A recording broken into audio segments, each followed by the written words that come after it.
whothatdaily.com. That's right, the whothatdaily.com. Your one-stop shop for everything New Orleans Saints, New Orleans Pelicans, LSU Tigers, and even the top flight boxing news. So if you're a Who That and you're looking for a place to stay up on your team, whothatdaily.com is your site. The whothatdaily.com for the sport Who That in all of us.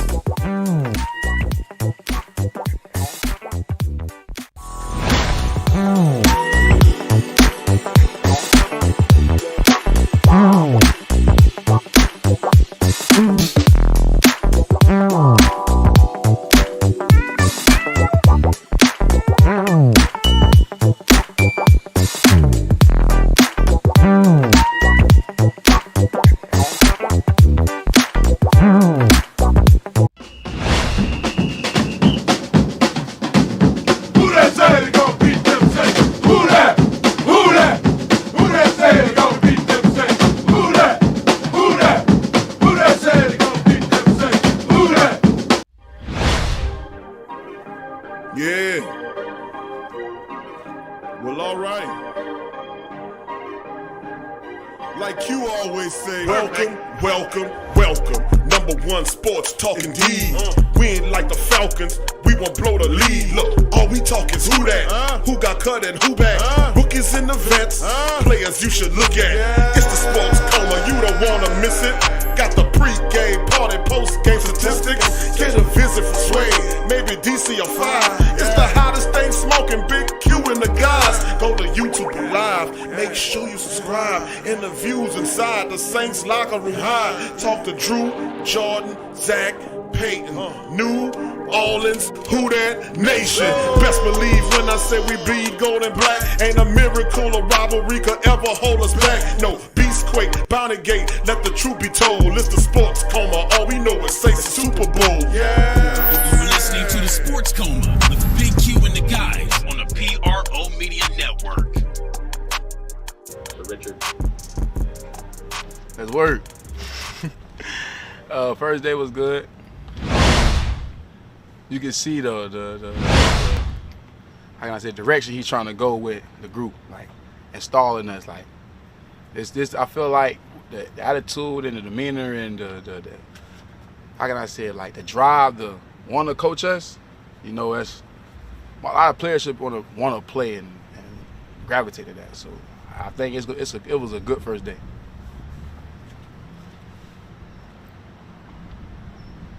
When did you feel last year that you really kind of got your sweet spot in the defense? Because, I mean, it seemed like once you got it, I mean, you were able to excel in basically every phase they kind of used you in. I felt like a kid. When they told me to go out there and just play football and just relax. You know, like, a lot of people play this game and be out there all tight. I'm me.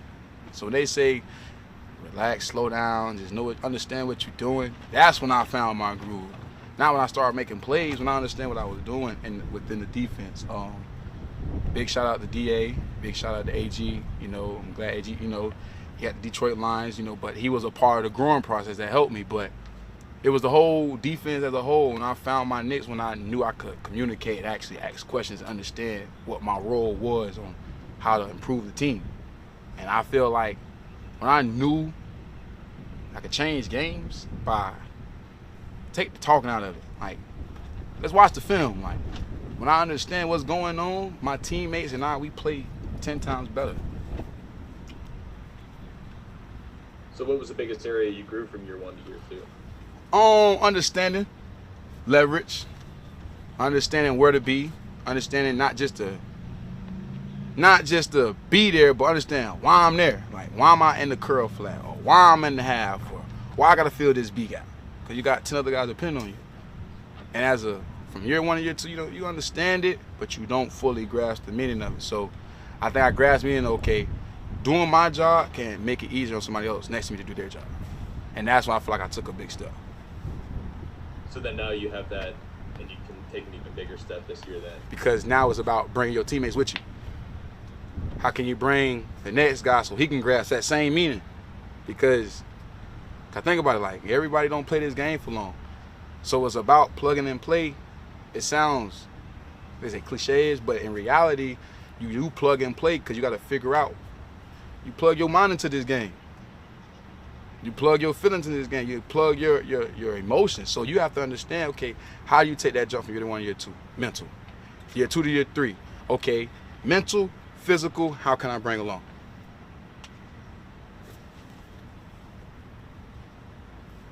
I'm curious of you to see who ends up being that other starter now that Jackrabbit is with the Tennessee Titans. Yeah, it should make everybody in the room go get it. I mean, that's a big shoe to fill. Big shoes to fill. Like, you got a guy who's top 10 in interceptions return. Am I saying that correct? You got a guy who's been in the league with experience. You can see it, Tampa game-changing play. You can see it, or what was it, Green Bay game. You can see it, Chicago game. You can see a vet that's there and that's tapped into everybody. And to go and fill those shoes, you got to be able to understand that y'all play corner, but how can I play corner to be the best me? And that goes for me. How can I be the best nickel to be the best me to help this team? I'm not worried about who going to be there next. Whoever Coach Payton throw out there, Rashad throw out there, that's our brother, that's our teammate. We're going to fight with him. If he don't understand, we're going to fight with him till he understands.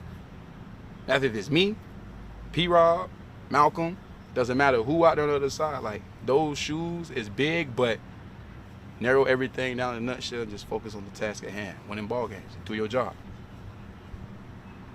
Ladies and gentlemen, that's CD Deuce, man, bringing us in on this episode of the Coma. Much love to the Great Saint Think Tank. We're in a live stream. Welcome to this one. That's CD Deuce, man, sharing the game. Love how this young brother break the game, talks about mental, spiritual, physical components. Every year is something more you're adding to the game. And now also bringing his team along. His analogy of plug and play, plugging yourself emotionally, spiritually, mentally into the game, putting yourself in the game, becoming more instinctive, having fun above all, and not being tight and stiff. So love his breakdown on the game. It was real fun listening to CD Deuce, man, break down the game of football, man. Very interesting young brother. You can see by his mannerisms and also by his thought process that he is definitely gravitating and growing. He had a lot of great critiques and commentary to talk about when dealing with Coach Rashad, the new DB coach. Talked about passion, talked about focus, willingness to want to learn, and also help other guys come along well and learn the system. So it's just fantastic, man, watching this. And to be honest with you, fam, it's going to be a good year. Watch a CD Deuce improve and show up his game. And then also, like he said, for those who not getting it, fighting with them until they get it. Well, you better put your goddamn boxing gloves on for PJ Williams. I'm going to leave PJ alone.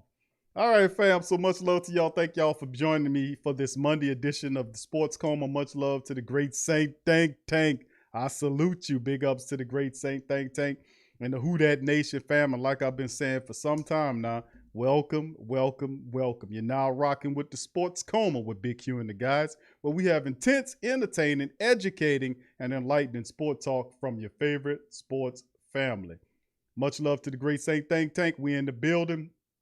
And man, that's what we're going to talk about. I got a few news, notes, and items I'm going to cover with you guys on this Monday stream. I'm going to try not to hold you very long, maybe about an hour and some change, but no longer than that. So, you know, I'm big on accolades to start the show out. So if you got anybody that's new to the stream, please feel free to hit the subscribe button and join the Sports Coma and the Great Saint Think Tank. Become a family member of the Great Saint Think Tank by hitting the subscribe button. Also, family members, if y'all hadn't hit the like button, please feel free to hit the like button. Remember, it is free to hit that damn like button. It's absolutely free. You know, it don't cost you nothing. I promise. All right, so big ups to the Great Saint Think Tank and the live stream. Much love to you guys. Appreciate you being here. Tim, what's up, Tim? Who that to Tim Dunn? Who that to Kai the Great? What's up, Kai? Who that to you? What's up, Trev, player champ? Much love to you, fam. Appreciate you being here. Brother Torres Shepard Sr., who that to you as well? Much love, fam. Appreciate you. JT, what's up, brother JT? Who that to you, fam? Appreciate you being here as well. Jerry Paul Jr., what's up, brother Jerry? Who that to you, fam? Much love to you and Brother Jerry had a birthday this past weekend. And we've been wishing Brother Jerry a happy Who Dat birthday over the weekend. Big ups to Brother Jerry. John Williams, who that to your fam? Appreciate you being here. Brother Lamar, who that to your fam? Who that to you as well. Gabriel Thomas, who that to your fam? Appreciate you. Gundam is in the building. Brother Gundam, who that to you? What's up, Brother Kendall? Who that to you? Good to see you in the chat as well. Much love. Pelicans Nola, who that to you? Much love, Pelicans Nola. Much love, fam. Appreciate you. Shadrach is in the building. What's up, Brother Shadrach? Tragic in the building. What's up, Brother Tragic? Is in the building as well. Mr. Pop 3000. What's up, fam? How you doing, sir? Appreciate you being here. What's up, Chad? Who that to Chad as well? Much love to you, fam. Appreciate you. Uncle Paul is in the building. What's up, Uncle Paul? And much love to you as well. All right, Slim South 504. What's up, fam? Good to see Brother Slim in the building as well. Big ups to the rest of the Great Saint Think Tank family members. If I didn't if you didn't hear your name, give me a who that, and I'll give you a who that back, baby. All right, what's up, Brother Neville? Who that to you, fam? Good to see you. 985J in the building. What's up, Brother? 985 is in the building as well. Good to see you in the stream. What's up, New Wine Minds is in the building, fam. Big ups to you as well. Appreciate you stopping by. All right, who else we got chiming in? Brother Dada is in the building. Brother Dada, Big Dog Dada's in the building. Ramsey, what's up, Ramsey? Who that, fam? Says CD looking like Loke Dog. I was thinking about that. All thing he needed was a damn pacifier. All right. Yeah, he just needed a pacifier. Oh, man. That's funny. Thank you, Jack Ramsey. What's up, fam? All right. Big ups to you as well. Who else we got there? What's up, Brother Jonathan? Who that to you, fam? Thank you for joining us, Brother Jonathan Johnson. Who that to you, fam? Appreciate you. What's up, KK 504 and 404? Lady, what's happening to you, baby? Who that to you? And all my fantastic women out there. What's up, Tasha in the building as well? Simply Tasha, who that to you, baby? You know, much love to all the Great Saint Think Tank women out there. Much love to you. Appreciate y'all being here. Jesus will save us. Who that to you, fam? Good to see you in the chat as well. Big ups to the fam. All right, fam. So, like I said, man, CD Deuce started the live stream off. And, man, like I said, man, all I can say, man, is that I'm really impressed with CD Deuce. CD Deuce talking to these people. I don't know if he's talking about their mama or whatever he's talking but they be ready to come to blows and fisticuffs with old CD. But CD, man, is real smooth, bro. He's a smooth guy. He got to keep his temperament under. But he's a smart dude, man. And he's glad to have him in the secondary, man. I'm really happy to have CD Deuce here, man. Hopefully that spirit and that intelligence, other players can pick up the game from him. And he was, you know, then one of the reporters asked a really good question about, you know, he talked about the Jackrabbit and big shoes to fill. Absolutely, man. Paulson Adebo, if he is the guy, if the Saints, and when the Saints sign that veteran cornerback, whether it's Kirkpatrick or whoever it is, you know, Adebo is going to put on his shoes and try to win that job. But whoever it is, it's going to be some tough shoes to fill. Because by my account, man, Jackrabbit shouldn't have went nowhere, man. We could have found the money just like we always find the money. Jackrabbit could have been here for at least another 2 years. We're not talking 5 years, but he still have a lot to offer. But be that as it may, he's gone, and we're going to see who they put there in that position. We'll be watching him and paying attention. What's up, Banger Man Jay? Who that to you, fam? Appreciate you being here as well. Much love to the rest of the family members. What's up, Be Kind? Who that to you, fam? Thank you for chiming in as well. Much love. All right, fam. So with that said, we're going to cover some items here. We're going to cover some news, notes, and items here. We're going to talk about Marcus Williams and his situation with Marcus Williams being snubbed for the best NFL safeties. Which is that something that the Great Saint Think Tank feel, or are you surprised by that? I mean, I'm gonna throw that out to the Great Saint Think Tank. Are y'all surprised by the Marcus Williams snubbing off of one of the safety lists? Are you guys surprised by that? Y'all let me know. Put in the chat, yay or nay, yes or no. Are you guys, that's a question to the entire Who Dat Nation out there. Everybody that's ear shy of my voice, that can hear the words that are coming out of my mouth. Are you surprised by, you know, what they did a little list here on Marcus Williams. They did a safety list, of some of the best NFL safeties, and Mr. Marcus Williams was not included in that list. Are you surprised by that? Let me know what you guys think. I think most of the family members know what I think, but I want to know what you think. What do you think, baby? All right, so we'll let it. JT said nope. Kai says not really surprised. No. Nope. Mocha, what's up, Mocha? Thank you, Tim, for your super chat, fam. Appreciate you. Said Big Q, it's been a minute. I'm so happy to finally see Saints players. Feels like the season slowly creeping back. Amen to that, brother. Thank you, brother Tim. And appreciate the super chat. And I agree 100% with you, my friend. It's ever so creeping along and it's getting there. We getting there. Time, like I said, brother, time is really moving by really fast, man. With the new energies out in the atmosphere, everything, the clock is expedited and time is like moving very fast. And it's Monday right now. Monday, the back end of Monday, excuse me. But it'll be Wednesday in no time and Friday in no time. Watch how fast this is going. This is absolutely insane how fast the clock is going. It is expedited and people are like, oh, well. Now I'm telling you, it's the time we in. It's the time that we are in. It is expediting. But anyway, thank you for that, Tim. Appreciate the super chat and as well. Thank you, my brother. All right, Mocha says nope. Jerry says nope. Tori says nope. Pelican says nope. Gundam says nah. Slim South said Marcus needs a tackling dummy.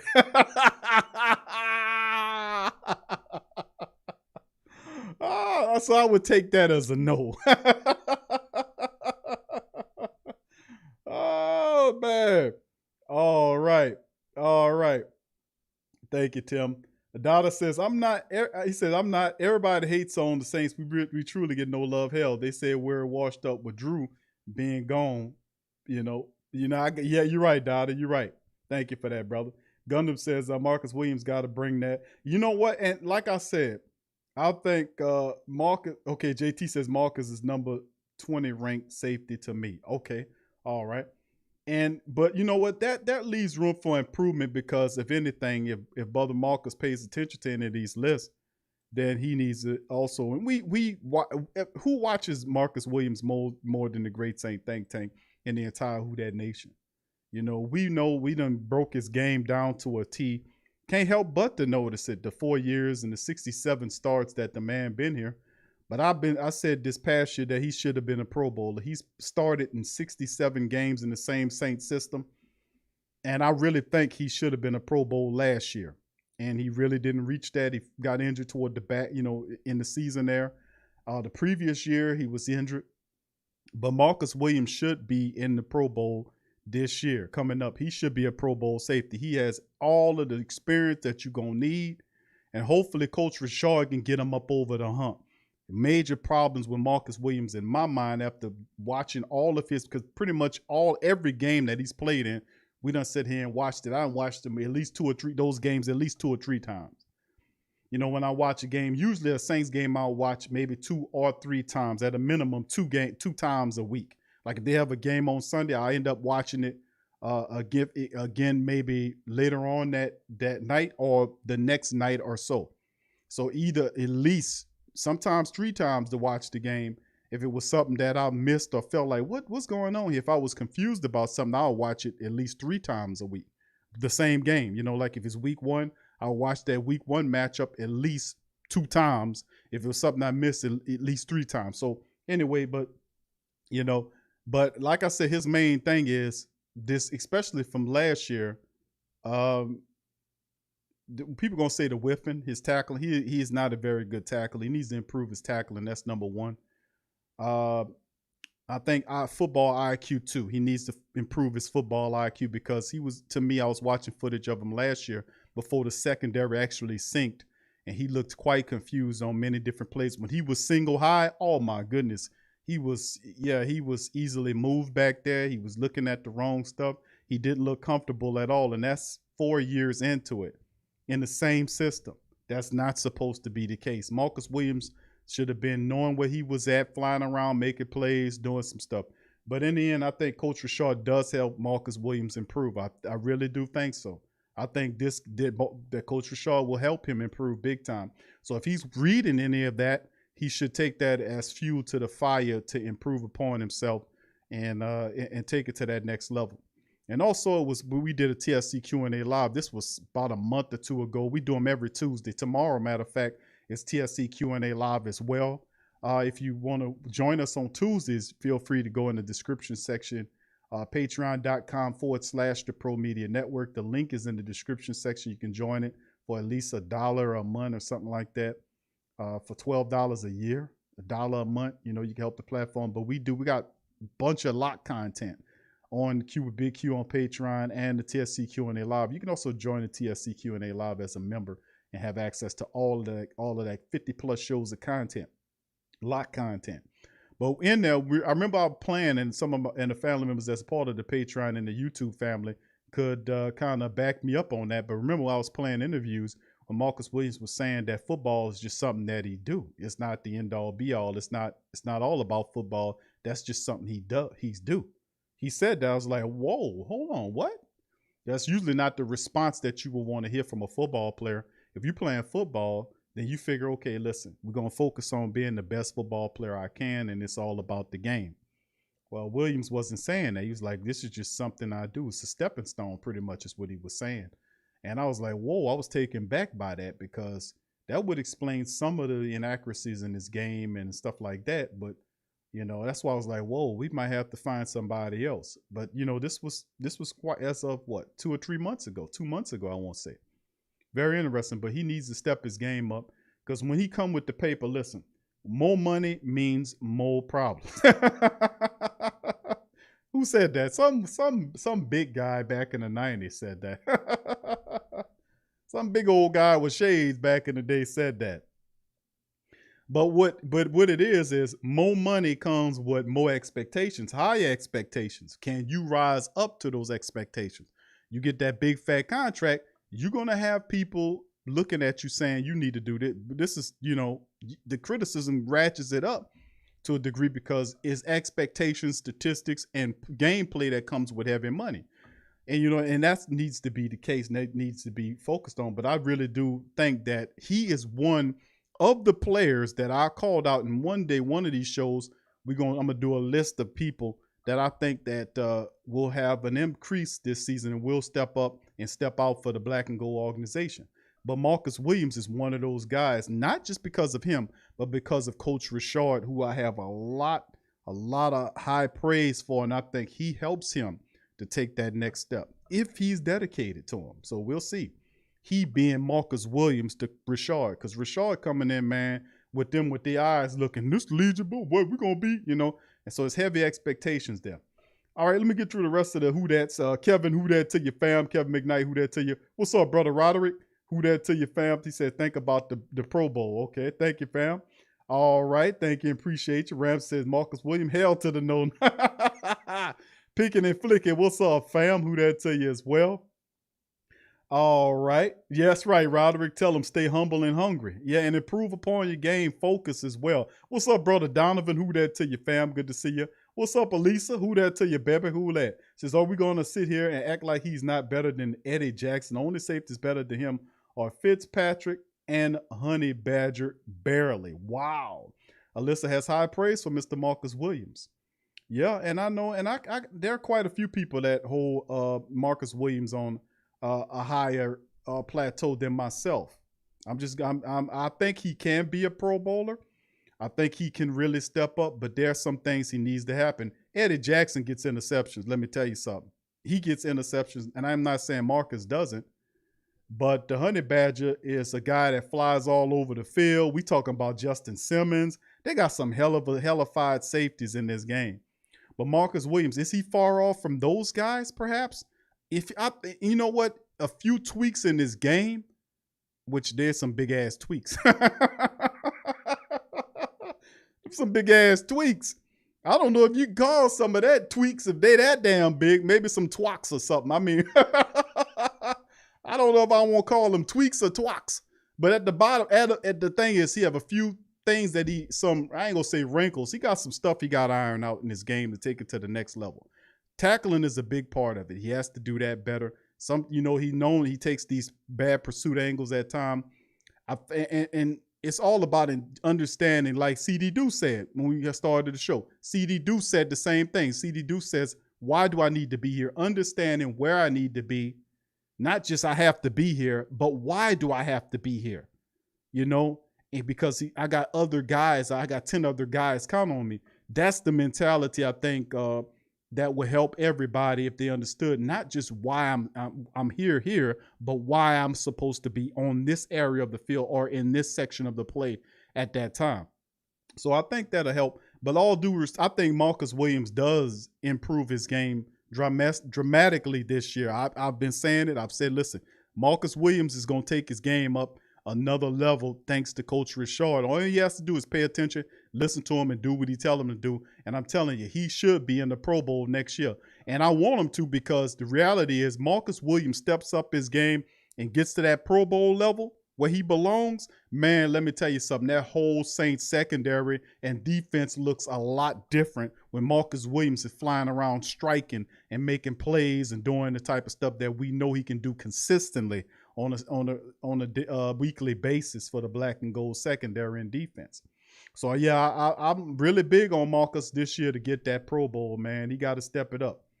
All right, thank you, Alyssa, for that, baby. Who that to you as well? All right, and I think I got it. What's up, Brian? Who that to you? What's up, Reginald? Who that to you, fam? Much love to you. Twak hit somebody. All right, what's up, Tramal? Who that to you, fam? And the rest of y'all, appreciate y'all. All right, fam, so we're going to get into these articles, man, and we're going to start off with this one. This was from the Saints Newswire talking about franchise tag Saints stud Marcus Williams subbed on NFL list. Then we'll also cover this article right here. Soon the hell of it popped up. It's about the, extension for Saints candidates. 5 extension candidates for the Saints. We also have several other articles that we'll go over as well, breaking some stuff down. So without further ado, we'll get into it. Franchise tag Saints stud Marcus Williams subbed on best NFL safeties list. This comes from the Saints Newswire. If you want to go ahead and check that article out and perhaps share it as well.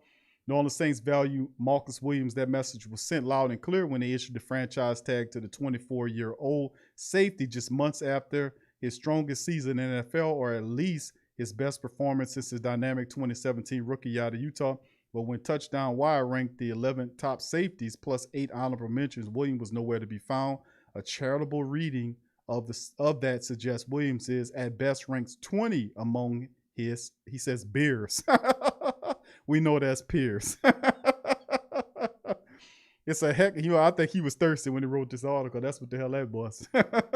It's a heck of an oversight. Williams bagged more regular season interceptions since he entered the league, 13 than everyone on the list but Justin Simmons. Tyrann Mathieu, 2, Harrison Smith, number 9, Quadre Diggs, 11, and Jordan Poirier, an honorable mention. But ball skills weren't the only factor considered, or else Kevin Bayard, with 18 interception that span, would have earned the spot. Now, Williams has been dinged for his missed tackles, but most famously in the you-know-what. But the problem persisted until 2020 when he finally showed up his technique. He missed just 3 times on 62 attempts last season. I don't know how true that is. You think that progress would have been noticed, but oh well. No, I don't know. I know what the hell I'm watching. I know he missed more than 3 tackles last year, so I don't know what the hell you watching. Maybe Williams has to sign a big money deal to get a nap. See, that's the thing too. Remember, I know what I know. Meaning that if I watch something, I witness something, and I see how it go down or went down, you can't tell me without evidence or show me something that what I seen didn't go, because I got a really good memory. And there's certain games I can go to, I can flash back to, and all that. And I'm not one of these people that learn something and then next week they don't know what, they they forget 2 or 3 days later what they was doing last week. I'm not one of them people.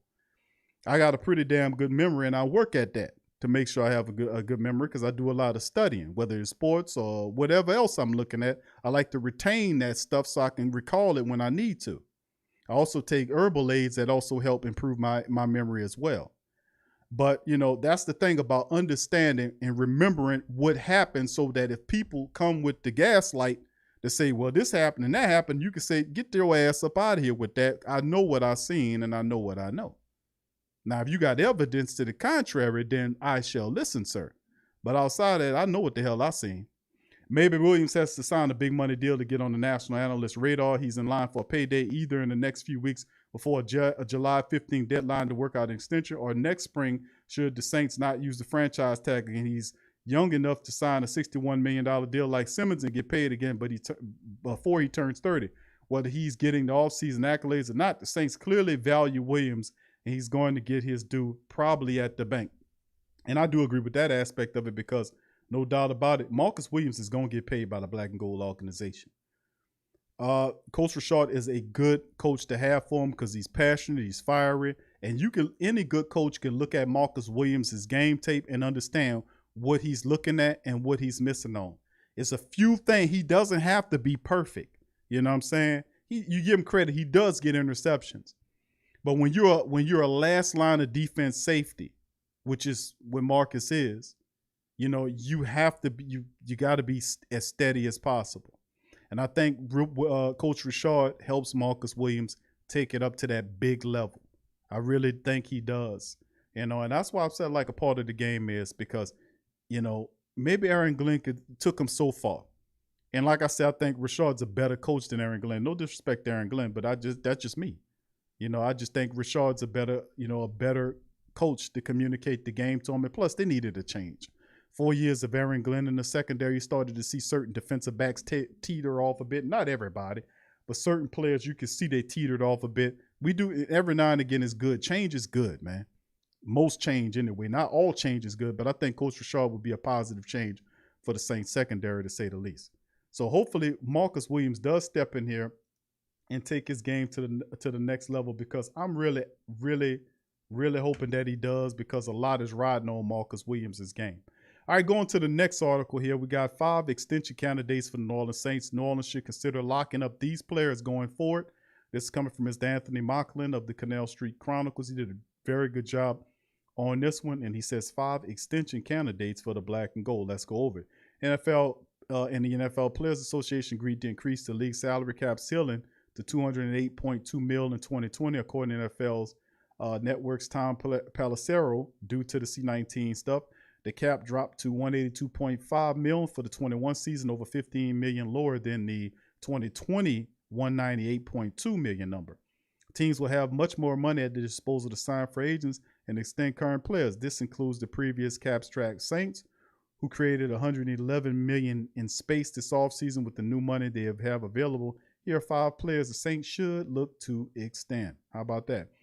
Top of the list, Ryan Ramczyk. I agree. What's up, J-Rock? Who that to you, fam? What's up, Chef the Flavor? What's up, fam? Good to see you in the chat. Much love. Who that King? What's up, fam? Big ups to you. Ramczyk at the top of the list. Ramczyk is probably number 1 for New Orleans. He's been an All-Pro 3 out of his first 4 NFL seasons, including the first team All-Pro after allowing 0 sacks in 2019. Ramczyk has already emerged as one of the league's best offensive linemen and landed at number 23 in the CBS top 100 NFL players in 2020. New Orleans extends Ramczyk's 2020 fifth option last March, guaranteeing a base salary just over $11 million. Although Ramczyk will get big money in an extension, it's likely not as much as it would command in 2020 should he hit free agency. Now, the Saints should make it their mission to lock up the 26-year-old to solidify the offensive line for years to come. Regardless of who ends up behind center, it would also continue to help the run game as Ramczyk helped New Orleans finish 6th in rushing yards per game at 148.6, which is absolutely wonderful. And I agree with the writer on this one. Ramczyk is priority number 1. He is an All-Pro, and like I've said before, I think he's the best offensive lineman on his team. Is no longer Mr. Teron Armstead, who's one of my favorite people, just not football players, but people. But I think Ramczyk bypassed him on this list. I think Ramczyk is the best offensive lineman we have on the team. And when he gets paid, he'll be paid like a number 1 offensive lineman, probably top 3 in the NFL, definitely top 3 in the NFL. And I agree with him putting him at the number 1 re-signing. Who's second?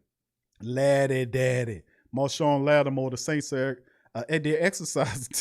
They pissed Lattimore off is what they did. The Saints exercised the $10.2 million fifth-year option for Lattimore. New Orleans freed up $7.4 million by turning his option to a base salary of less than $1 million and converting the rest into a roster bonus with 4 voidable years worth for $120 million. Now, Lattimore has recorded 10 interceptions, 55 pass deflections, 230 combined tackles, 5 forced fumbles, four recoveries through his 4-year career. He's been an integral part of the Saints secondary that ranked first in interceptions, 18 and 5th in passing yards allowed per game, 217 in 2020. With New Orleans having a glaring need at cornerback, it'd be best not to make things worse, letting the 2017 Defensive Rookie of the Year and 3-time Pro Bowler walk in free agency. Amen to that. When Jack Rabbit walked, we most certainly cannot allow Lattimore to walk either. I think Ramczyk and Lattimore most certainly are for the future of the team. I've said this before. I think both of those guys should be brought back. And added, Lattimore is going to be even though he is good as he is, he still have room to improve. They're still getting better. Lattimore, just think about that for a second, how scary that is for defensive people that's going up against big old Ryan Ramczyk. He's still getting better. And that's just a scary thought of how great he's going to be when it's all said and done. I think Lattimore is also one of those guys that's still looking to get better, and also it's going to be fortunate to see what Coach Rashard can do with Laddie Daddy coming up when he gets the big paper, because I think he gets broken off. All right, Mr. Marcus Williams, the safety we just got you talking about. Williams is one of the most underrated safeties in the league. Part of the Saints home run draft class 2017, he racked up 13 interceptions. 30 pass deflections, 246 total tackles in his first 4 seasons. New Orleans signed Williams to a $10.6 million franchise tag on both sides work toward a long-term deal. New Orleans likely have a deal in place before the July the 15th deadline to sign players under the tags. Saints should work out his deal as soon as possible to lock up the core piece of the secondary to have as much money as possible for potentially signing or trading for a corner. I absolutely agree with this. I think that is a great statement to make. What's up, Matthew? How you doing, my brother? Good to see Matthew Washington in the building. Big ups to you, my brother. Appreciate you stopping by. And as far as Marcus Williams is concerned, I absolutely agree with that. Now, the Saints committed the tag to him. Now, the Saints could say, you know what? We're going to let him play on the tag. They could say, okay, we're going to either extend him out or say, nah, we all right. And then just, they could do that. That's a possibility. But Ben, if you tagged him at 10.6, you extend out the contract, you lock him and Lattimore up. That's 2 pieces. You got a Debo there as an understudy coming up. And then eventually you got Chauncey Gardner-Johnson you're going to have to take care of down the line. But what it does do is that you have 2 big pieces. You got Williams, you got Lattimore, you got a Debo. You're going to eventually have to lock up CD Deuce if they don't slide him in that safety position once Malcolm Jenkins is gone after this year. Meaning, this is just my thing. I think Jenkins is here for 1 more year before the Saints make the move to get past him. They're not going to pay him that extra money after this year. And besides, they got to opt out on Jenkins' deal after this year, which they can get from up under. So they would just have to worry about getting rid of that safety spot or moving CD Deuce to the safety spot once Jenkins is gone, and of course drafting a cornerback to play in that position. But if Dennis Allen's running defense, I think CD Deuce forever will be in that position, because that modified defense in that third cornerback position is perfect for CD Deuce. He loves to tackle. He's a great open field tackle. He's really smart. He can cover tight ends, running backs, and wide receivers. He's super talented. Perfect for that slot. That's why I think I just don't see Dennis Allen ever moving him out of that spot unless somebody comes along that says, yes, we do that. It's probably easier for the Saints to find a replacement safety once Jenkins is gone in the future than replace what Chauncey Gardner-Johnson does at that cornerback, that modified nickel position, when we run that modified nickel. All right, and I agree with Marcus Williams. You're gonna tag him, you might as well go ahead on and sign him, and then you won't have all of that to go out and do it all over again. Now, here you go with Terron Armstead. He says New Orleans is in a tough spot with Armstead, why he's likely to fetch top market value from a contender. The Saints aren't exactly in a win-now mode. Armstead, I disagree with that. The Saints are always in win-now mode. Armstead will be 30 this season, isn't getting any younger. New Orleans signed Armstead to a 5-year, $64.5 million extension in 2016. Has been one of the best at his position when healthy. He's made the Pro Bowl in 3 straight seasons, and he was named second-team All-Pro in 2018. After missing the last half of the 2018 season due to a pectoral injury, Armstead has missed just 3 games in the past 2 seasons, which is pretty surprising because he used to miss lots of games. The expectations the Saints will at least extend Ramczyk, but locking up arguably NFL's best offensive tackle duo would be ideal. Now that, if Terron I don't think this happens simply because, like he said, Teron Armstead will command top dollar in free agency. Still has some good years left in them. For somebody who want a really good blindside tackle, he would be perfect. My synopsis, I think my thing is this. I think what happens with Teron Armstead, next year is his last year. His contract is up after this year anyway. So he'll be a free agent. So what happens is I think the Saints pay Ryan Ramczyk this year at some point. And when Armstead's contract expires, the Saints will not sign Armstead back to the team. I think what happens is Ryan Ramczyk gets the fat dough, and then Ryan Ramczyk, once Armstead is gone, he turns into your new blindside left tackle. And then who becomes the right tackle? Two scenarios present themselves to me. One or two things. It'll either be for Landon Young, who was drafted out of Kentucky, fourth round guy? I forget. But anyway, I mean, you're looking at it. Ryan Young from Kentucky is going to compete there at that tackle position. Very good tackle, by the way. The guy can play, he's versatile, and that's a steal right there. He could be starting at that right tackle position, and it's cheaper. Because you think about it, you're paying Armstead a big chunk of change. You're going to be paying Ryan Ramczyk a big chunk of change. And then, of course, you're paying Andrews Pete a big chunk of change. Armstead moves, you just got two guys you're paying hefty contracts to. Young moves into that position at right tackle, or the Saints could opt to put Andrews Pete there and put Young at some guard position. Why Andrews? Because Andrews is making top dollar. Remember, Andrews was a tackle before he was a guard. So that's two scenarios that present themselves to me, even though Young seems more favorable than Pete, but you never know. Pete might be the guy that goes to the right tackle position, and Young might move inside. So they do have some versatility, but I don't think Armstead stays with the black and gold after this year. Much love to him, though. David Onyemata, this is a good one as well. New Orleans lost standout defensive end Trey Hendrickson in the free agency after he signed a 4-year, $60 million deal, with the Bengals. Sheldon Rankins also left and signed a 2-year deal worth $17 with the Jets. Onyemata has quietly become one of the league's better interior defensive linemen. A former fourth-round pick has missed just 2 games in his first 5 seasons. That's amazing.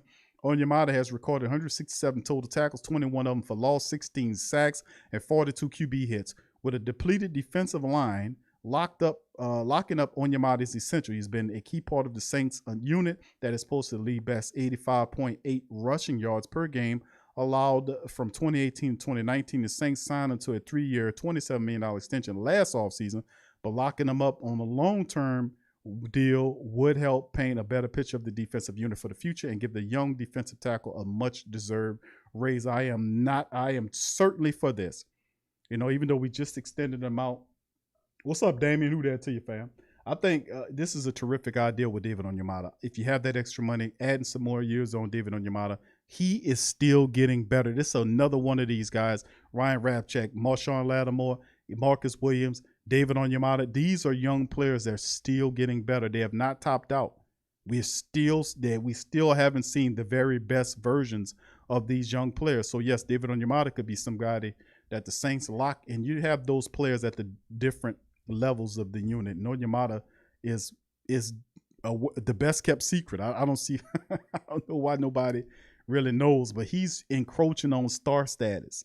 And I think an extension from Onyemata would be a real good move to make there as well. So a pretty good article. I agree with most of people, not so much on Teron Armstead, but the rest of these players I do like his ideas on. So very good article by Mr. Anthony Mocklin.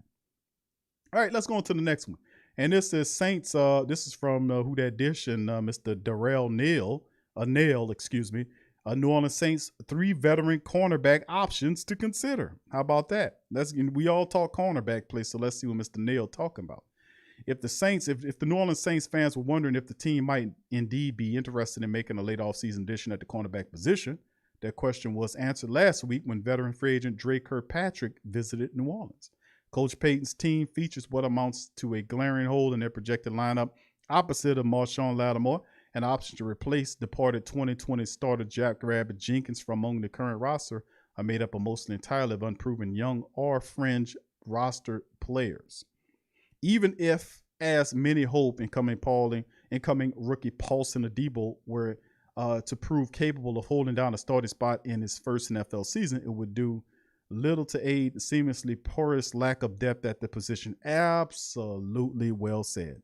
While Kirkpatrick, an 8-year vet who has charted an admirable career in the NFL as an outside corner, would represent a convenient schematic fit for the man coverage heavy Saints defense. He's not the only such player on the open market. Here are a few cornerbacks New Orleans Saints should sign or should at least consider. Garyon Conley. Now, we talked about this before. We talked about Garyon Conley. Remember, this was an Ohio State player that played next to Lattimore, and he failed. I think he was drafted by the Houston Texans. He failed there, but he's a young player. You can get him very cheap, has good size, and of course, you know, Coach Payton loves Ohio State guys, so Garyon Conley will come cheaper than any of these other guys. But he's what is it, 3 or 4 year veteran in the league?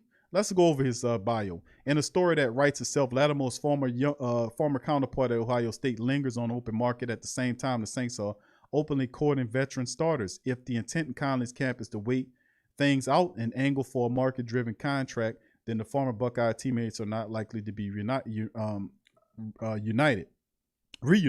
Should Conley instead signal his willingness to entertain a team-friendly prove-it deal and bet on himself with what could be an ideal on-field situation alongside Lattimore and fellow Buckeye Malcolm Jenkins, perhaps the story could gain some legs. Of course, Garyon Conley has a lot of flaws in his game. He has more experience than say a Paulson or Debo, and he would definitely come cheaper than a Dre Kirkpatrick, or right around the same price. So that would be interesting to see if Coach Payton reaches to his Ohio State's roots and pull Garyon Conley here. If as much of a guy as Sean Payton loves Ohio State guys, this does seem like this might be the move, a Garyon Conley signing, right? I'm not really excited about that, but it does provide a young cornerback that, you know, that's another piece for Coach Rashard to try to get his game together. You know, even though I've seen some tape on Garyon Conley where he just get turned around and just you know, it wasn't very good. DJ Hayden. While perhaps not an ideal plug-and-play candidate for the likes of Kirkpatrick on the boundary, Hayden would nonetheless bring versatile and veteran presence of Saints back in that values the former and is short of the latter in terms of pure cornerbacks on the roster. May Hayden isn't a dynamo in the press, but he displays a knack for staying in front of receivers, posting impressive coverage metrics as recently as 2019 season. As a player, Hayden is not dismal to a Patrick Robinson, right? Who is, though? Except younger and with more starting experience on the outside, perhaps most importantly, he would figure to command a near minimum salary on the heels of an injury-riddled 2020 campaign. Yeah, but all these guys that he mentioned are on that same wavelength. Prince Amukamara, if unable to come to terms with Kirkpatrick, Saints could shift their focus toward his nominal 2020 Cardinal teammate, though he would not see the field in Arizona. Soon to be 33-year-old Amukamara had been a virtual workhorse as secondary heading into his 10th season in the league and appears healthy and available for a true stopgap turn with a team like New Orleans in need of competent options with experience manning a starting spot. A perpetually underrated performer in his prime, Amukamara is entering the final 3 years of a $27 million contract he signed in 2018 with the Bears, and had the Bears not chosen to be a part of him for cap reasons following the 2019 season in which he started 15 games. These three cornerbacks could be options for the Saints in 2021. They should not agree to terms with Dre Kirkpatrick. So, you know, are you guys excited about these options? All right. Thank you, Trey. Trey says DJ is a good pick when healthy, though. We need a safety. All right. Thank you, Trey Joseph. Who that to you, fam? Good to see you. But that's the thing. What's up, Saint Gunner? Who that to you, fam? Good to see you in the chat. Appreciate you, fam. All right. Is that the great same thing? Are y'all guys excited about Garyon Conley, DJ Hayden, or Prince Amukamara? Or, you know, Dre Kirkpatrick? Not too much on the free agency list, but that's what happened when Steven Nelson's there, but I don't know if the Saints reach for Nelson. You know, but at least we'll see somebody. Perhaps we'll see a guy like Conley. I mean, not Conley. Maybe we'll see a guy like Dre Kirkpatrick eventually get signed. All right, here goes another article here. Malcolm Jenkins on Saints leadership stepping up without Drew Brees. This is a big comment right here by Malcolm, as he says. We talk about leadership with Drew retired. Let's see how he thinks about it. Drew Brees has led the New Orleans Saints for a long time. So that Malcolm Jenkins was drafted by the Saints, played out his rookie contract with them and spent 6 years with Philly before returning for Brees last season in the NFL. Now that number 9 is formally retired from the sport, it's up to Jenkins and other team captains to weather the storm.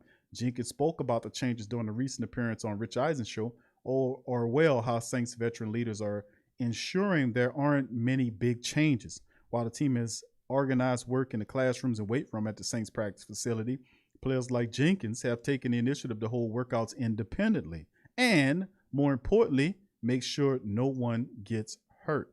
Still, it's going to be different without Breeze, who has been Jenkins' quarterback in both of the stints with New Orleans. Like everyone else, he's intrigued to see how the competition between Jameis and Taysom shakes out, but he's confident that the Saints have enough experience, hands on deck to keep the ship afloat. Absolutely. 8-1 without Drew Brees. Remember that. Almost 9-0. And this is what he said about with Drew. He said, I think everybody looking to see how the leadership emerges. I know the Saints going, they've been doing this. This ain't nothing new to the Black and Gold Nation. We know we got multiple team captains. Remember when Drew used to do the pump up meetings before the show, before the hit the field, and he did the rah-rah stuff. And then when Drew went down with the injury, who took over the job? DeMario. And DeMario did almost a better job. And watching him, DeMario did almost a better job than Drew in rallying him up. So even that position was filled. And you got several really high caliber players on the Saints team that assumed those responsibilities as well. But not just Drew, who was one of those high caliber players. But remember, Tommy Morstead for many years was with the Saints. He's no longer in the special teams room, so guys will have to step up there as well. Like especially, our kicker Will Lutz. He'll have to assume that leadership role with the secondary guys as well. So here's what he said. I think everybody's looking to see how the leaders will emerge, especially at the quarterback position, to see Jameis and Taysom really step in their own personalities and now not being behind Drew. And obviously myself, Cam, DeMario, guys who have been veterans on his team, kind of molding those younger guys. He also made it clear that both quarterbacks have a real shot at winning the starting job. Do you believe that? Do you guys believe that? What's up, Elite? Brewman, what's up, fam? Let me. I'm gonna ask you the fam. Do the Black, and it's another question. I got a lot of questions for y'all tonight. What do you guys think about people saying it's a competition for Taysom and Jameis? Do you believe there's a real competition between Jameis and Taysom? Y'all answer that and put that in the chat. Put yay or nay or whatever. But let me know how you feel about that, because they keep saying it's a battle between Jameis and Taysom. Do you really see that as such? As everybody else is pushing this? Oh, it's Jameis versus Taysom. Do you guys actually believe that it'll be a real competition? You let me know how you feel about that. He also made it clear that both quarterbacks have a real shot at winning the starting job. He said, I think you see two guys who really respect each other, who really respect the process and want to do the best for the team. Obviously, last year, Taysom filled in and had some success, and Jameis is also accomplished in this league. And it's one of those things where we're working together. It's also a competition, and it's going to make our team better. It's a good listen. Jenkins also talked about the challenges NFL teams are facing with C19 vax are widely available, but not required for players to receive ahead of the 21 season. They can't do that. Leading to the debate and locker rooms on airways. And you do that and watch how many people come out against that. You can't force nobody to do that. It has to be something that they choose to do, on their own accord without scaring the shit out of them. You got to understand that. Leading to the debates in locker rooms on airwaves and more hands-off approach to the offseason. Expect the storyline to continue to hang over the NFL as calendar inches toward training camp. Can't wait for it to happen, but yes, indeed. Malcolm Jenkins on Saints leadership stepping forward. And I was listening to some of this interview from on the Rich Eisen show, and it was a good, he was dropping some good information in there for the Who Dat Nation. If you want to check it out, go to the Rich Eisen page and pull that interview up. You can listen to the whole thing. All right, and then, of course, the final interview right here, family, is coming from one of my favorite resources, the New Orleans NOLA.com, which is Tom's Picayune. Saints Blake Gillikin. We just talked about Tommy Morstead. Meet your new punter. Well, potential punter, because he has to compete with Cooney, who's the other punter that's brought in here for the new punter job, being that we didn't need a punter in a long time. Tommy Morstead, just like Drew, retired. And Drew, even though Drew's taking a lot of the spotlight, remember Tommy Morstead is no longer there either. So Blake Gillikin gets a chance to replace most popular punter in Saints history. And in my opinion, Tommy Morstead is a first ballot Hall of Fame punter. Tommy Morstead, it's almost like his leg was an arm, and he would punt that damn ball, and it'll land in the 1, it'll land inside the 5. I mean, he was absolutely awesome. Tommy Morstead. Not even talk about his community stuff, but he was an awesome punter and player, man. And Tommy Morstead was big for the black and gold. So that's another guy that we looking at to replace. And here's people who don't know who Blake Gillikin is. Let's get him off that island so we can get familiar with who he is. Taysom Hill, I couldn't help myself on that one. I mean, how many? If I can throw a Gillikin, even though it's Gillikin and not Gillikin, I'm gonna do that shit. I'm sorry, I gotta use it. It's just too good. All right, James Winston, the only players on the Saints roster with unevenable task of trying to replace a fan favorite. So it's Blake Gillikin. Many Saints fans probably don't even know who Gillikin is yet. But he's hoping that will change soon. That will change soon as he tries to follow giant footsteps left behind by Thomas Morstead, the Drew Brees of punters. That's a good way of saying it. Rod Walker is on the article. Drew Brees of punters. As far as Saints fans are concerned, the Saints made a business decision in early March to let go of Morstead, leaving the duties that were in such good hands. Well, actually, a good right foot for 12 solid seasons. Wow. Trying to replace a guy, and this is Gillikin talking, trying to replace a guy like that comes down to just trying to focus on myself, Gillikin said. Being the best version of me I can be of myself, just taking what he has taught me and putting it into action on the field. Gillikin, in his second season of Penn State, signed with the Saints last April and got a chance to work alongside Morstead in 2020. He said that timetable was invaluable, and that's a big boost versus what Newland Cooney is coming in going against Gillikin, had an opportunity to be schooled by the great Tommy Morstead. That's going to be interesting. Coming in as a rookie and have a veteran like that really teaches you how to be a professional, Gillikin said, not only on the field, but in life, off the field, and in the community. Everyone knows that Thomas was kind of the poster child for that for the Saints for such a long time. I just hope to be able to have a crazy amount of success on the field, but make an impact in the community and be able to reach out to people in the community like he did. Morstead's work throughout the city with various charities is well documented. It allowed him to capture the hearts of Saints fans in a way that special teams players rarely can. But for Gillikin, the main thing now is to try to duplicate Morstead's consistency on the field. With no preseason games last season because of C-19, Gillikin didn't get to see any live action as a rookie. All of his work came as the Saints practice facility in Metairie, but Saints special teams coach Dan Rizzi likes what he saw. Remember, Rizzi, special team assistant, which was named Phil Galliano, who's the assistant special teams coach, was the one that brought Gillikin in here from Penn State because he has ties to Penn State. Kind of, that fraternity thing. But the job doesn't belong to Gillikin, just though Nolan Cooney will also be vying for that position. Not that Gillikin minds any competition. He's been competing his entire life. From the moment he was born, he's a minute older than his brother Tyler, who spent 4 years as a starting long snapper at Northwestern University. I grew up with a twin brother, so that's pretty cool. So competition kind of lives within me. Gillikin said we competed in everything growing up. That included everything from sports to SAT scores. You name it. We did the same things growing up. So competition is kind of what I've done for a long time. Competition brings out the best in you. So punting alongside of Noah, he says Noah has been great. I think it's Nolan, huh? But only one of them will win the battle to replace the steady Morstead, a Pro Bowl and second team All-Pro selection in 2012. Although Morstead is no longer around, Gillikin still makes time to study film of Morstead. It just kind of reminds me of how a legend punts, says Gillikin. So yes, he is definitely a legend and a first ballot Hall of Famer, in my opinion, when we talk about punters. But this is potential punter Blake Gillikin, who the Saints brought on. Remember last year, the Saints had 2 punters on the active roster, and the word on the street was that the Saints was thinking about making a move with Blake Gillikin over Tommy Morstead last year, but then pulled it and went and kept Morstead and then put Gillikin on the injury list, even though he didn't have no injury. They just stashed him there. Don't talk to me about not knowing how to work the game, right? But we'll be, just keep an eye out for this kid, because if you watch the footage on him, man, he can really punt. He can punt, man. This kid is something else.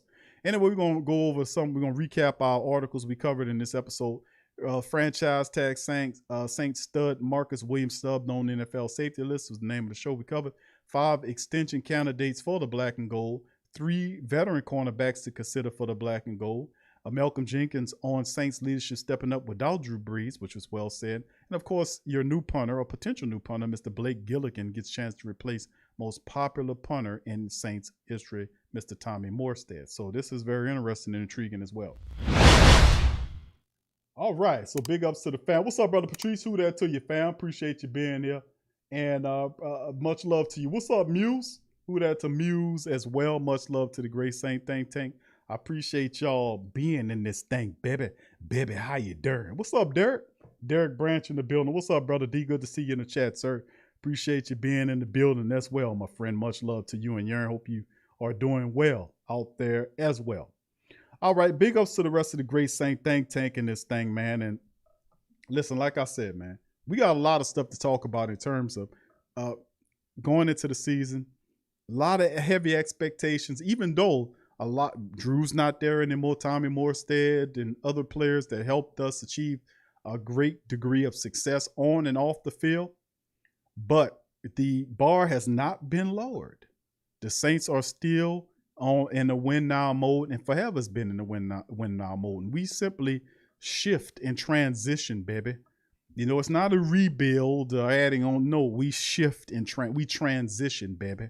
We transition. You still on the move, and you just shift and transition even to a higher state of being. And that's what we are. That's why we continue to smash and kick ass everywhere. In the NFC South. What's up, Darrell? Who that to you, fam? Good to see you in the chat, fam. Much love to you. All right, big ups to you. We continue to shift, baby, and move higher and higher in this thing. And like I said, this is a year, baby, of redemption, baby. This is black and gold redemption. We got some people to pay back, and you know who I'm talking about. Redemption, baby. We got redemption to issue out this upcoming season. We got redemption on our minds. I know I do. All right, Brother Patrice says, so do you think just as we hid the punter, we hid Winston? If people were saying that, bro, and I thought about it, family members was asking me about, say, Q, you thinking they stashed Winston? Remember, Winston was a third. He was a third. We forget that. But you got to think about it like this, the mindset of these athletes. You have Jameis Winston, collegiate, wins when he won a college championship at Florida State, right? Comes back, he gets drafted number 1 overall in his state where he came from. You know, where he was from Alabama, but you know what I mean in terms of Florida State to Tampa Bay, right? First overall. Played there, started there, majority of his time, had ups and downs, but the majority of the time he was the starter with the Tampa Bay Buccaneers team. The next year, before Tom Brady comes in, they unceremoniously ships Jameis out. Where does Jameis come? He's had an opportunity to go to several different teams. He chose to come to the black and gold. He comes to the black and gold as a second-string quarterback? Jameis came as a third-string quarterback and had to sit behind Taysom Hill, Drew Brees, Taysom Hill, and then Jameis Winston. Think about that. And then he also had to eat the fact that when the time came when Drew got hurt, Sean didn't go, Coach Payton didn't go with Jameis, the experienced quarterback. He went with Taysom. Now, of course, we realized that Taysom was here several years, but didn't really play the quarterback position, never started the game, you know, stuff like that. You know, even when Drew went down the previous year, Teddy Bridgewater took over the helm. Then this next year came, he felt, and many people say felt like Taysom Hill should have gotten an opportunity to play, and which Sean Payton gave him a chance to see. And I understand that because Sean Payton had to see what he had in Taysom Hill. So those 4 games are very big and a sample size serving of what Taysom Hill looked like running Sean Payton's offense. You know, that's what it was. But my thing is this. When he seen what he saw, why didn't he issue him that extension? If he's that guy. If he's supposed to be Steve Young, his words, not my words, his words, why you got Steve Young on a 1-year deal? After this year, that deal expires.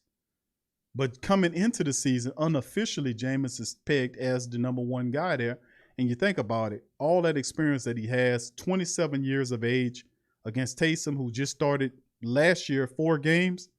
That's an incredible thing, a credible mountain to climb to beat a guy. It ain't like he's an old man. He's 27 years of age. He done been through the fires and every damn thing. And one thing I always known about Jameis is what stopped Jameis from being as great as he was supposed to was Jameis. Jameis out here doing crazy stuff, the Uber driver crap that happened, all the foolishness that was happening. But he changed. Black and gold Jameis is different than Tampa Bay Jameis, most certainly. Big time difference. Big hell of difference. Hell of difference. But that's a great point. And people were saying that, Q, I think we stashed him last year. That's a great point. Because he was third string. He was a third string quarterback. And now he's picked to be the top guy going into competition. So that goes to show you in that 1 year, he went all the way down to the lowest you can go on the active roster for a quarterback, which was third string. Then he had to watch a guy with no QB experience. Remember now, no starting QB experience start over him for 4 games. Think about that. The psyche of a guy as competitive as Jameis and what he had to deal with. Think about that. And that could be a point. So, great point on that as well, Brother Patricia, because that does make sense that he could have been stashed. But most people don't view it like that. Like Jameis Winston was third. He went all the way down, baby. Ain't nothing lower than what he was at, except that they took him, if they would put him on the practice squad. He was a third string quarterback watching a man with no QB experience for those 4 games start over the top of him. You don't think that was saying in his mind, man, I got to get my stuff together over here. And he did. So great point on that, my friend. Appreciate you. All right. Damon, what's up, fam? Say, Big Q, is it true you going on the State of the Saints podcast? I don't know, man. I always pop up there with my brother TJ. Like I said, man, that's y'all know how I feel about TJ. That's my little brother. I got all the love and respect in the world for him, man. Him and his family, man, he's a great dude, man. And the crazy part is I was talking to him one day, off air, and I, was talking about neighborhoods, and he from the same neighborhood I was from. That's how I found out. I was like, where, what street?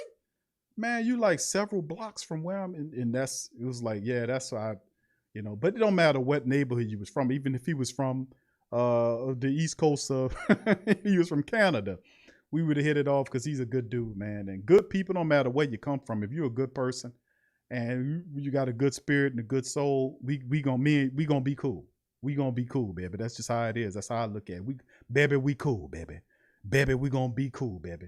So I don't know. I'm probably reach out to I will see, man, because TJ was just on the show. When was that? It was a couple months ago. Was it been that fast? Good grief. Yeah, but I try to. We got a standing arrangement between both of us that we try not to get too far without, staying in contact with each other. But he's a great dude, bro. That's my little brother. I got all the love in the world for TJ, man. Really, really do. All right. But we just kind of we're going to just keep monitoring that, bro. We're going to just keep looking at that because it's probably right around the time that's supposed to happen. So you got it in the air. All right. Appreciate you. What's up, fam? Let me see. Ram said, hey, Q, the thing about our QB room is that we need someone to be a game manager, consistent and confident. Don't try to be great. And listen, and that's true. You're right. That's true. That is true. That is true. And Jameis said that. He said that because Drew Brees told him that. He said that, and remember we played this. Jameis, he told him it's all in that the servitude thing. When Jameis started talking about servitude and serving the people, that's Drew's mentality. That's Drew Brees. Drew Brees he taught him a lot of stuff, but that's the main thing. He taught him about serving the people. Because listen, let me tell you something. You serve the people will never forget that, and they will love you because you loving them. Serving them is a sign that you love and respect the people. And that's that. People they know that. They can tell genuine people, but from some guy is doing it to take a picture so he can see I'm a good guy. You see me out here with these homeless people. I'm out here. He do that for a photo op, and you do that because they got guys like that. They ain't doing it for the right reasons. You do it out of the goodness of your don't get. You do it for the right reasons, not the wrong reasons. Take advantage of somebody doing some crap. But he told him about serving the people. And that was one of the things that Jameis said about not allowing the game to come to him and not forcing the game. And that comes with a certain degree of maturity. you know, and that's why I say I got to give a lot of respect to Jameis Winston, because a lot of stuff that he was told by Drew Brees, he's actually utilizing. I think that is excellent in my book. So yeah, that's all a part of it, bro. You're absolutely right. All right, fam. Let me keep on going down here. What's up, True Hurts? Who that to you, fam? Good to see you in the chat as well. Much love to you. All right.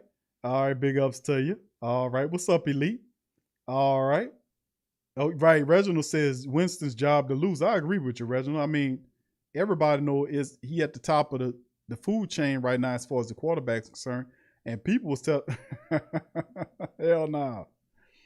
A lot of people were saying that that it's not a competition. I've been getting that a lot lately. Like I've been polling the great Saint think tank in the Who Dat Nation. The Black and Gold been telling me, man, Jameis, 60% of out of people I polled was saying Jameis Winston is the quarterback. They were saying that. They were saying that a long time ago. And I was like, man, see, Jameis done won the people over. He done won the fact because people watching him, show up and represent and do all that great stuff, man. And people see Jameis as he coming up, and Coach Payton see Jameis too, man. Come on. Coach Payton been admiring Jameis Winston for a long time. But it's just so cool that we got Jameis Winston, the Black and Gold variety, and not the red and whatever the hell that is, pewter or whatever. Pewter or whatever you want to call it. All right. Thank you for that, Rams. Appreciate that, man. All right. Brother Patrice says Jameis never had a leader to show him. That's right. Very good. And we said that too. And that's a great point there, Brother Patrice, because that's so true. He not only that whole spiel, like I told you, he came from Tampa, came to the Saints organization, was a third string quarterback, and people said, Q, they hiding him. And I was looking at it saying, I don't think they're hiding him. But if you think about it, Jameis didn't do a lot. He got in there and did a few things.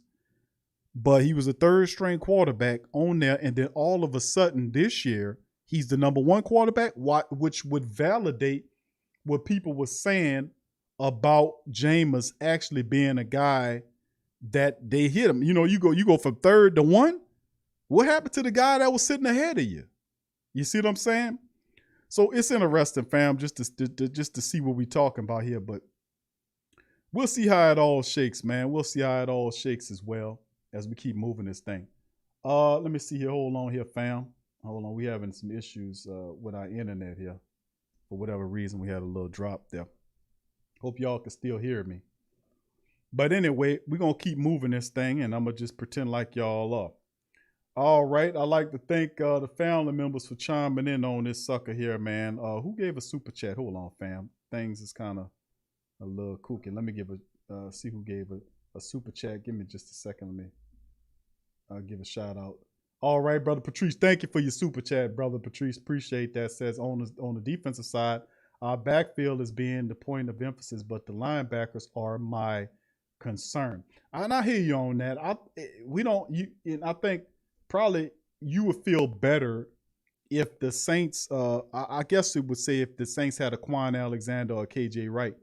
But I think a lot of people's, stuff is dealing with the fact that they're not confident in Zach Bowen.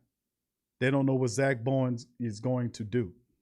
So, I mean, I get that. But I think we're going to be fine in that regard, to be honest with you. I don't want to, make you feel any, kind of nervous about the linebacker position. But like I said, when Quan was a big, a move, and I was saying to myself, Quan could be a guy that we bring back here. But the Saints have invested heavily in a linebacker position over the last 2 years. Think about it. We moved up into the second round. We used 2 picks to go and get Zach Bowen. That was last year. And then this past season, we took a linebacker with our second round pick. That's heavy draft capital that you put into the linebacker position, and just to think that they'll bring a starting level linebacker veteran in the mix in front of those guys that you got that heavy. I just don't see that. Maybe a linebacker, a veteran linebacker of some sort that'll provide some experience behind those guys. But I just don't know about bringing guys in to compete, because I want Quan back, but I just don't know. how that looks if it would interrupt the growth of the two linebackers of the Saints. They're really doing that thing in terms of picking them linebackers. What's up, Rudy? What's up, Ghostface? Much love to you. All right, appreciate you guys for being here. Oh, Cooler, what's up, fam? Much love to you as well. We have some issues, man. Whatever it is, the frames are, I think my internet messing up or whatever it is. I don't know what's going on with this thing. But anyway, as you can hear, it ain't stopping me from doing shit. I'm still gonna talk.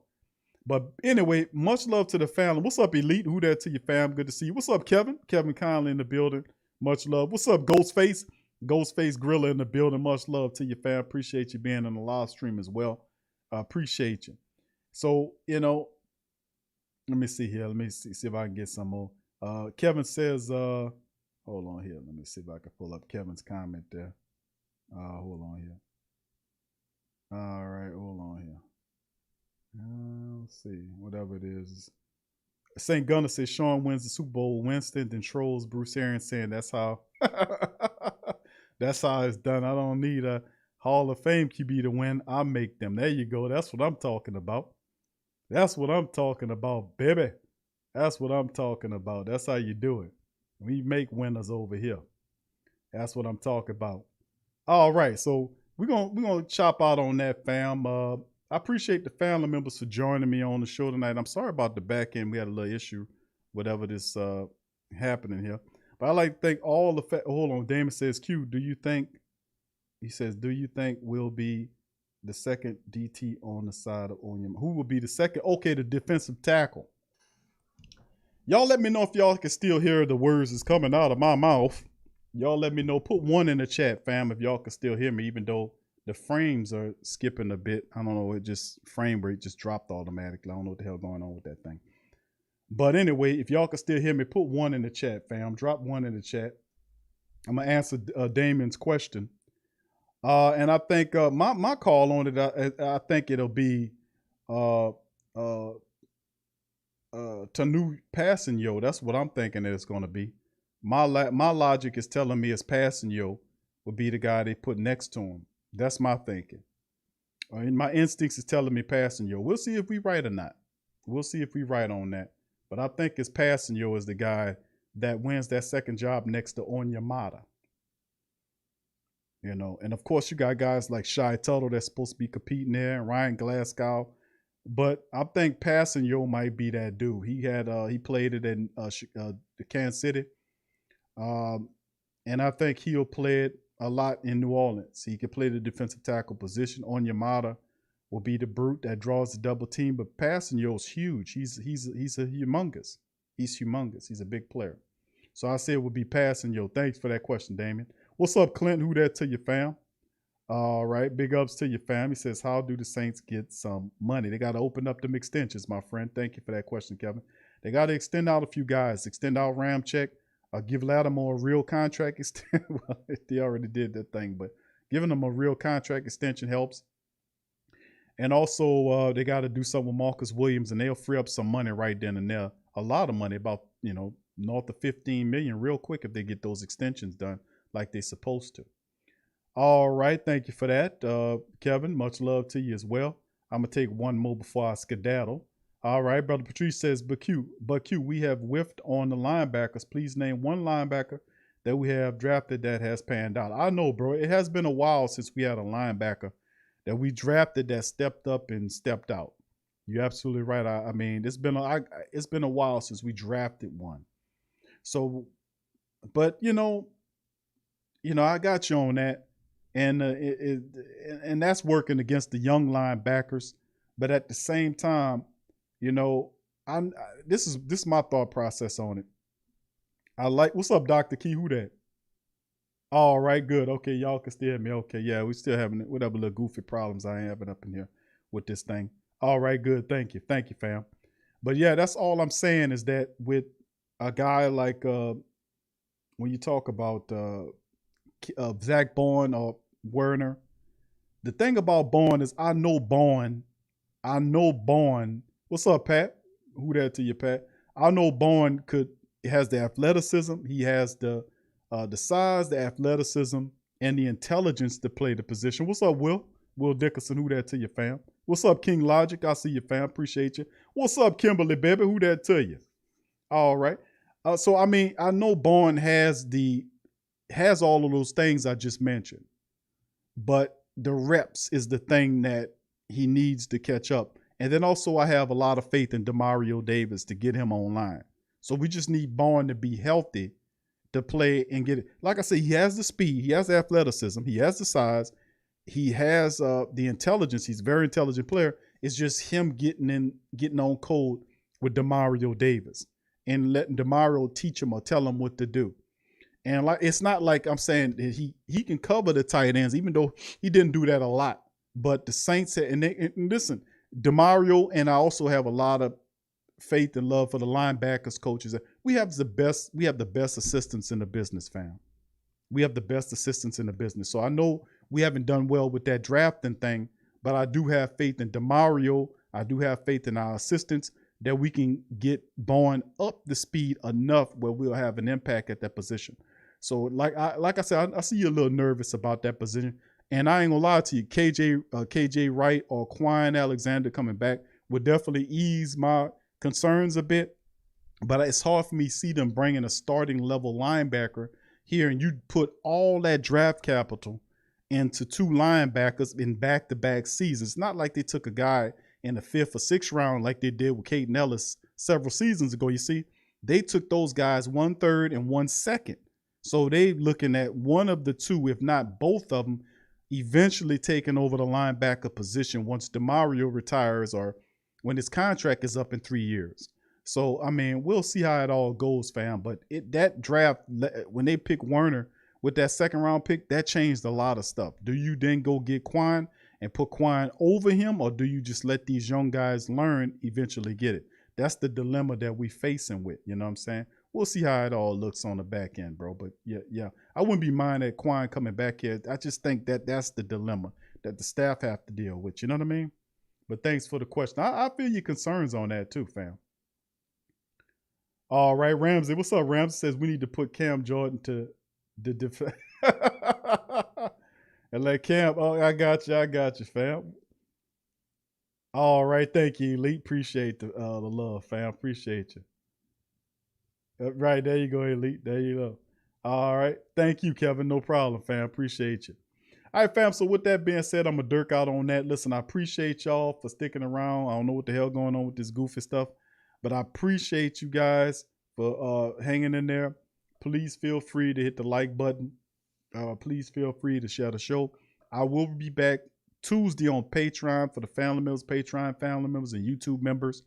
If you want to join the Tuesday stream, feel free to go in the description section and join our Patreon. And the link is in there, patreon.com/Pro Media Network, or become a YouTube member. You'll have access to all that locked content for TSC Q&A live on Tuesdays, which will be tomorrow. Of course, we'll be there live.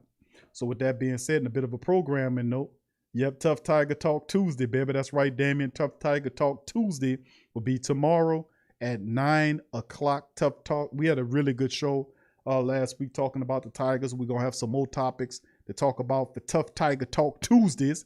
That's for our LSU platform, our LSU football Tiger family members who are LSU people or LSU family members. You can join us on our Tough Tiger Talk Tuesday special on the Tough Tiger Talk channel on YouTube.